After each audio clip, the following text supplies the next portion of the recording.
listen, I'm never gonna deny that I don't like a ranch. Who doesn't like ranch? This isn't like ranch. It's the wrong. Yeah. People pretend that they don't like it. Exactly. Yeah, right. But I'm making an elevated ranch. So I have some sour cream, some buttermilk, and I'm putting feta cheese inside of here. Yum. If I can get feta cheese in anything, I will. It gives it some saltiness. Everything's better with feta. I like that. Should be a T-shirt.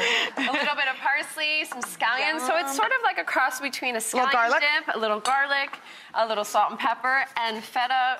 To me, all those Mediterranean flavors are so good. You can pair it with flatbreads. You can pair it with vegetables like we have here. Of course, we have some pink-colored beets and some beautiful carrots. And with Mary had a great suggestion. Well, this is just, I don't like double dipping unless I know like who I'm double dipping with. Especially at a bachelorette party. Oh boy. So I Moving along. I thought it was nice to have little individual crudités. And so that's what I love that. There you go, Mary. Serve them up. Here